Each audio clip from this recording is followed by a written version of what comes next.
Il nous faut apprendre à dire avec confiance, assurance et foi que le Saint-Esprit est en moi. Et il fait là son œuvre. La présence de l'Esprit en nous est le couronnement de la rédemption. C'est là ce qu'il y a de plus spirituel et de plus impénétrable dans le mystère de la divinité. C'est donc ici plus que jamais que la foi est nécessaire. La foi, c'est la faculté que possède notre âme de reconnaître ce qui est invisible et divin, de recevoir l'impression de la présence de Dieu quand il s'approche, de saisir selon sa mesure ce que Dieu lui donne. Le Saint-Esprit nous communique la vie divine de la manière la plus intime. Nous n'avons pas à en juger parce que nous sentons ou comprenons, mais avec foi, nous devons simplement nous soumettre à Dieu, le laissant accomplir ce qu'il a promis.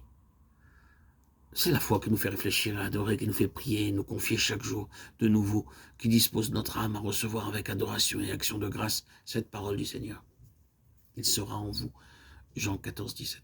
C'est la foi qui nous permet de nous dire avec assurance et joie, le Saint-Esprit, la vertu de Dieu, habite en moi.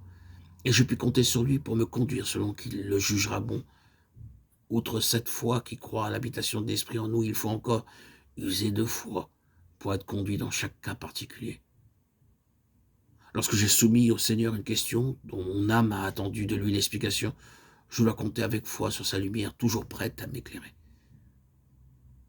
Ce n'est pas par de soudaines impulsions, par de fortes impressions, ce n'est pas par une voix du ciel, ni par de frappantes coïncidences que nous devons nous attendre à être habituellement conduits par l'Esprit.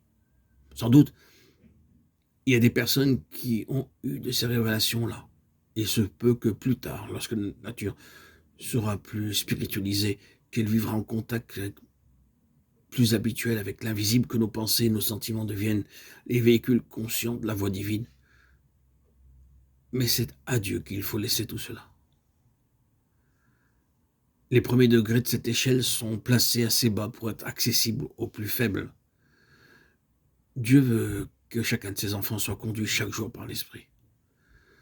Entrez donc dans cette voie-là, non seulement en croyant que l'Esprit est au-dessus de vous, mais en croyant aussi que si jusqu'à présent vous n'avez guère joui de cette grâce, désormais il se chargera de ce que vous lui demanderez et lui confierez. Abandonnez-vous sans réserve à votre Dieu, croyez que Dieu, en agréant votre soumission, vous remet aux soins de l'Esprit. Par lui, Jésus vous conduit et vous garde. Mais ne courons pas le risque d'être fourvoyés par les imaginations de notre cœur, de tenir par la dédirection de l'esprit ce qui ne serait qu'illusion de la chair. Et s'il en est ainsi, comment nous préserver de semblables erreurs? Généralement, on répond à cette objection en disant recourir à la parole de Dieu. Et pourtant, ce n'est encore là que la moitié de la vérité.